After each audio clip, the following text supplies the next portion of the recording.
Hello guys, I am back with another video about the FTM guide.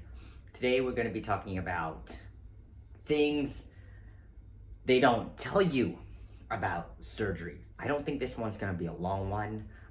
It's been with what I have experienced, and when you actually do look at all the guys who do their transformations, besides the guys who actually are really transparent and actually have a video of what went wrong or what could go wrong, or just in general the things that didn't go wrong, no one has talked about what actually happens, the things that they don't talk about. I'm talking about how you go to the toilet, I'm talking about healing time, I'm talking about recovery, I'm talking about drains and all that painful stuff. So this is what I'm going to start with. I'm going to start with what happened for me during top surgery, what happened for me during bottom surgery, all the things that you might need to know. And it's really, really, really important because it gets pretty gross. So first of all, top surgery. You're going to get a catheter put in. That is a tube they put in your urethra so you pee in a bag. The good thing with top surgery is you get it out around the first or the second day when you start needing to do a number 2.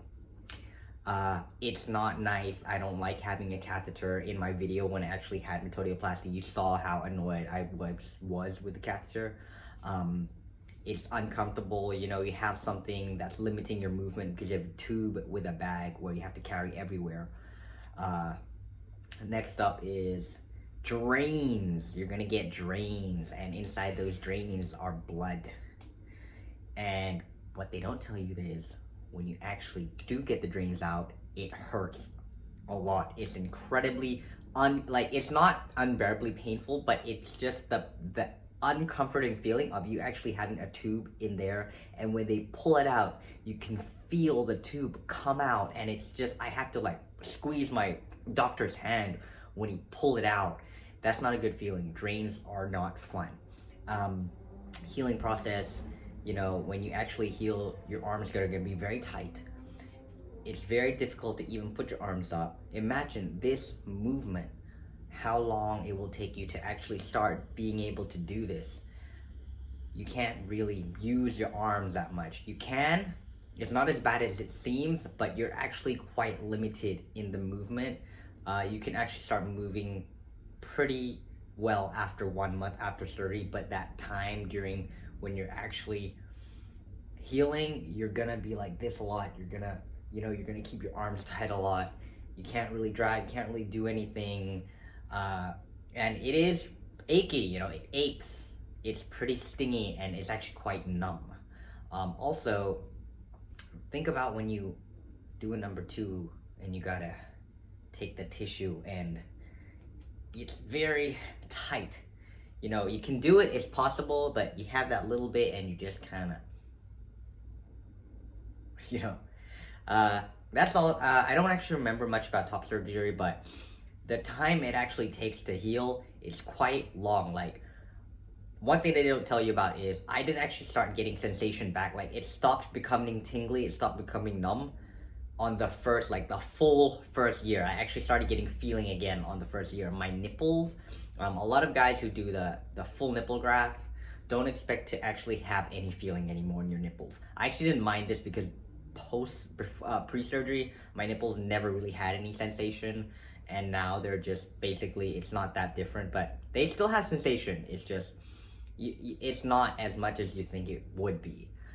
That's just a little disclaimer. So let's go to bottom surgery. Bottom surgery, before you get the surgery done, you're gonna get shaved down there. And they shave it for you. There's no need to, I wasn't embarrassed at all because it's all part of the process, all part of getting surgery. You're gonna get shaved down there, and the non-fun thing is you're gonna get douched. They shoved a syringe. This is where it's gonna get really, really TMI, and I want to share this with you so that you know what you're gonna go through. Okay, this is why I said people don't share. I didn't expect that, so when that actually happened to me, I was just like, where in any video did anyone have this information? And this is all informational purposes. Sometimes it can be funny. It's not fun, but when you actually do, it's not fun. But anyways, you're gonna get douched. They shoved a syringe up my butt, squeezed, and I've never been douched before. I don't ever think I wanted anywhere in my situations or life. I don't think I need to, but that happened. I just ran straight to the toilet. The feeling of just letting everything out is, it's the worst, like, stuff. It feels like the worst diarrhea ever. Okay, after you finish douching, after you finish surgery, you can't poo. Everything down there at bottom surgery, when it's all swollen and like all taped up and you're aching and tingling, your butthole aches too, okay? So when you actually need to poo, you cannot, absolutely cannot tense. You can't push. You have to let it out naturally. Oh my god, like, it wasn't even fun. The feeling wasn't, like, it was really bad. Like, it hurts and you have to naturally let it out, which it did come out naturally, but it was just like, it was so like, you know, you're so scared like stitches or whatever were gonna come out. You're actually scared like it's gonna rip, you know, because everything is swollen, everything is tight, and you can't actually push. See, that's something that they don't tell you about. So the first 2 or 3 days or so, when you actually need to do a number 2, it's not fun. It hurts. Even the nurses, they don't expect you to actually, because you got douched, they don't expect you to actually poop until the 3rd day. First 2 or 3 days, they give you very liquid foods. I had oats, I had congee. That was all the food that I had. And actually, I didn't mind, because this is another thing that they don't tell about surgery.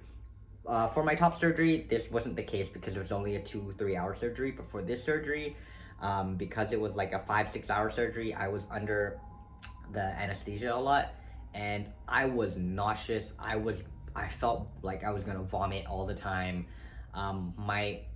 My nauseousness didn't go away until the 3rd day. Like, I felt like crap, you know. I felt like I was gonna constantly vomit. I couldn't keep my head up. When I could keep my head up, I felt like I was gonna vomit. That's why I couldn't eat, but I had to force myself to eat, because I knew if I didn't eat, I wouldn't recover properly. I think this is more of a fun one. With bottom surgery, you're actually bedridden for 2 days. So on the 3rd day, for me, in my case, when you actually got to walk, blood rushes to your legs. Like, they actually told me, they said, try to sit upright for 30 minutes. And they warned me, they said, be careful when you stand up, you might faint because the blood is rushing to your feet. And I was like, no way that's gonna happen to me.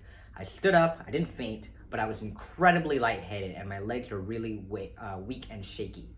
But it was fine, I could walk normally. Another thing that they don't tell you, I'm not sure if this is all the metodioplasty, but because you have a catheter in, you have 2 drains in, it hurts and it's very uncomfortable to sit on your butt because all the drains are there on that area and you're sitting on top of it. It's uncomfortable. I don't like the feeling. The drains for, in my case, the drains for metodioplasty weren't even bad. When they pulled it out, I couldn't feel it. It just felt like a very little like thing coming out, but it wasn't anywhere as bad as top surgery drains. Okay, catheter. The catheter, you have to keep it in. I don't know if it's the case for all doctors, but I had to keep it in for 3 weeks and I hated it. I went home on the 2nd week and I had to carry a pee bag with me for 1 week around the house. Okay, that wasn't fun. That's all about catheter. I'm not gonna go into detail about that. You can look at my journey to metodioplasty video where I just complained all the time about it. I don't know if there's anything that I haven't covered, but just recovery in general for any surgery isn't fun. You won't feel great. It doesn't feel nice until 1 month has passed. Like, the first month, like before the month that actually happened with my bottom surgery, it was just numb and it was tingly and it was just really swollen and I couldn't feel anything. And it didn't feel good. It was very uncomfortable to sleep for the first month. You couldn't really move anywhere. You had to kind of sleep in the same position and your butt aches, okay? It's just, no surgery recovery part is fun. And the fact that it's swollen, it was smushed up, like I said in my previous video, you can't actually see what it looks like, so it actually gets quite frustrating. For me, in my case. Like I said, this is all subjective, but I hope I covered everything. I meant for it to be a short one, but after seeing how much I actually ranted and maybe this information can be of use to you guys, it actually became a pretty long one. So yeah, I'll see you in the next video, and the next one is going to be a special one because it's all about fitness. So I'll see you in the next one. Thank you. If you like this, give it a thumbs up and subscribe to my channel.